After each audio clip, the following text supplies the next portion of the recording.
Hi, my Archer and Olive friends. May Flum here, brand ambassador. You are in my studio and you've been here before. If you've watched any of my videos here for Archer and Olive, I've got all sorts of crafty stuff going on, right? I've got sewing supplies and fabrics. I've got stickers and pens and watercolors and paints. Just all kinds of crafty fun goes on in here.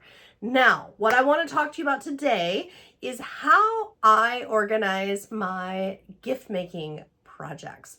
So whether for various holidays, birthdays, in a batch, one of a kind, I love using crafty skills to make things that can be enjoyed by other people. I love showing my love for friends and family through handmade gifts. It can get a little tricky. It can get a little hard to keep organized and stay here in my brain, at least for me. So I use my Archer and Olive notebooks and notepads to get myself situated and organized. And which tool I use and exactly how I use it depends on what I'm up to, depends on what I'm doing. So let's dig on in. The inspiration for this video is actually this heart-shaped mixed media piece that I was working on months ago and just rediscovered, and I can't remember. So I'm building up colors and I had like a whole specific vision for this for my friend, and there was a word I was going to put on here, but I didn't write any of it down. So guess what? Now I've just got to sit and look at my little decoration here, look at my little mixed media art, and wait until I can remember. That's obviously no good. Just like it's no good that I forgot this even existed. From birthday cards to holiday gifts, kids' classroom, co-workers. There's so many different reasons to celebrate our loved ones and our friends and family. There's so many gifts that we can make. I start right here.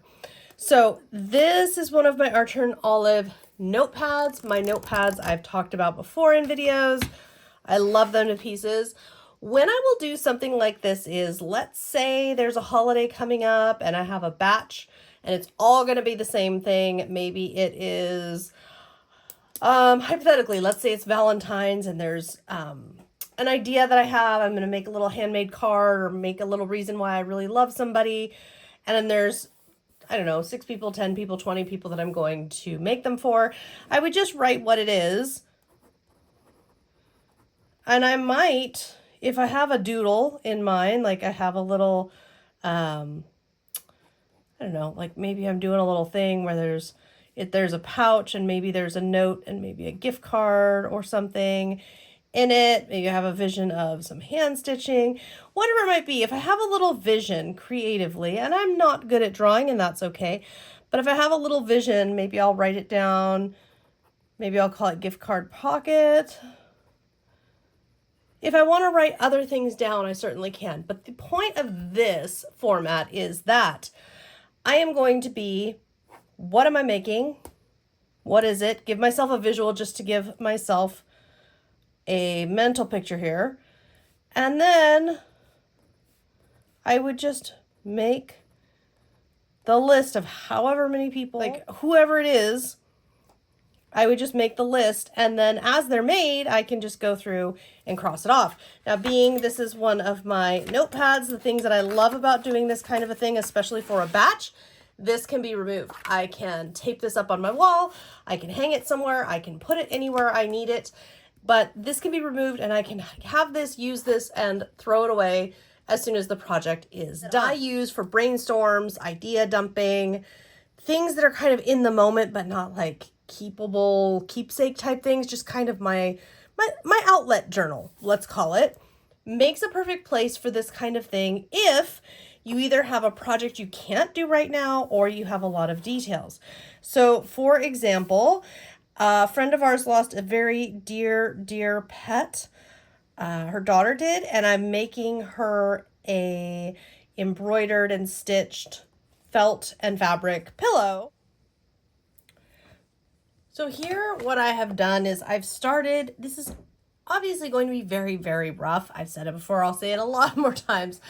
I am not one who is skilled in drawing and I don't put time into it, so I don't expect it to be. The only thing I expect from my drawing is to be able to identify things like he had a little bit of a poof here.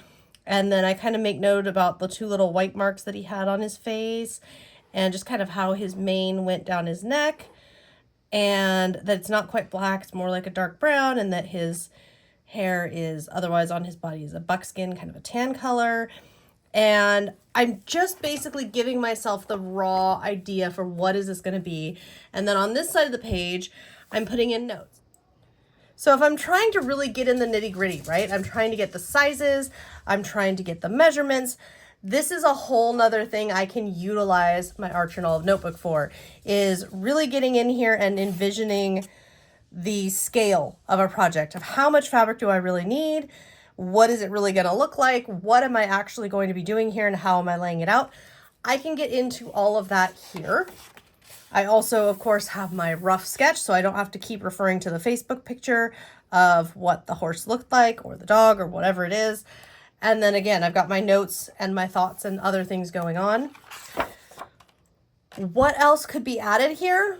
It really would depend on the project. I could certainly make space, let's say on this page, for steps to take, supplies to purchase. We could get into all of that. This I don't need to. This I'm doing entirely from supplies I have on hand. I'm going to make it work with what I have here. So this I don't need to, but that's always an option. Let's go into one more look here. My daughter and her fellow Taylor Swift fans, they always come over and make friendship bracelets and have a lot of fun.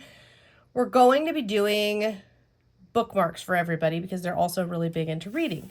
So I'm going to write out a couple things.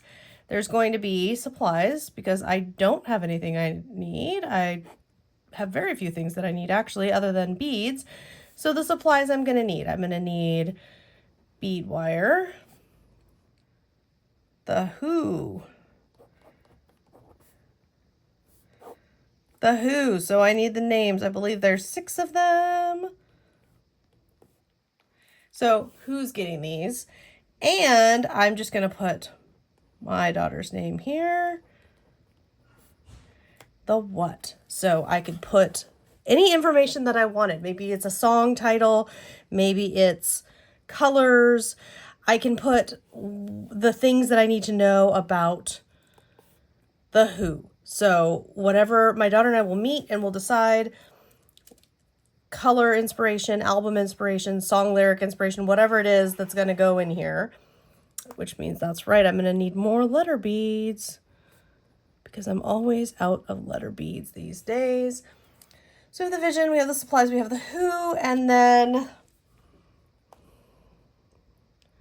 I'm going to put ideas here. And then the basic idea was have a keychain, or excuse me, a bookmark, and it's metal and it's like this. And then we hang beads off of it. I want to hang bead. I like to do 3. I feel like 3 looks really good. And one's going to be longer, and that'll have a charm. So again, no, my art is not the very best. It doesn't need to be. So the vision is a 3-strand keychain. Oh, excuse me, bookmark.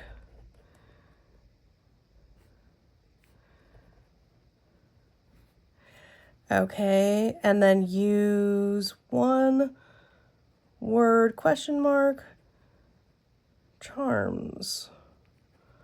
The other vision was similar, but keychain, so that's my keychain, where there would be some charms. So when I go, the point of this page, the point of this look is that when I go to work on this, I know what I'm up to. So I don't have to remember anything. If I come here and look, okay, this is the due date, these are the supplies I'm needing. You know, once I get them, I can check them off. What's the vision? Who's getting it? And not just who's getting it, but what are the colors?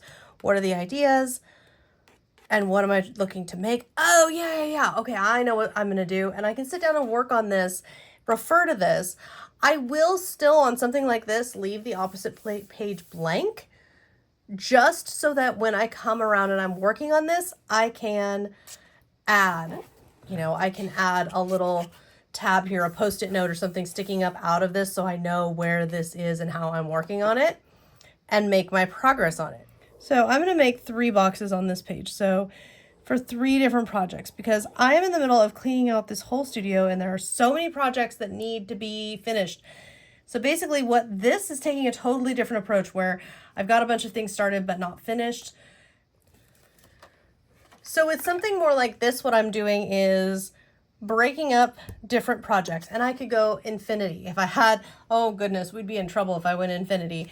But this could be something where I'm working on different projects and what is the progress? What is the status? I can make myself a little status check or finished or whatever it is, you know, what makes sense. So this one, like we could add mailed. So I can do things differently. I can add space for little sketches if I want them, place for my project, when did I mail it and complete it.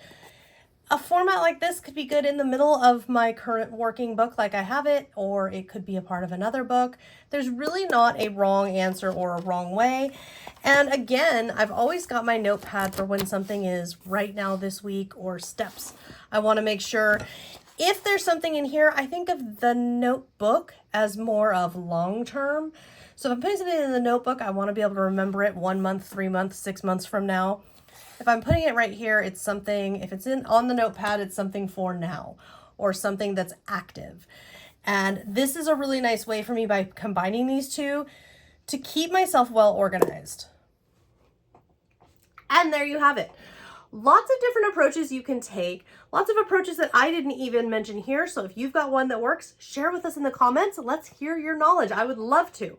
Always love talking to people about the way that they plan and the way that they execute things, because that is number one bottom line for me here. The whole reason I started to take this on and incorporate this more lately in my notebooks like I used 2 years ago is because it helps me have a place for the information. So when my poor muddled brain can't remember what it was I was going to do for who, it's already written down for me, like my own personal assistant.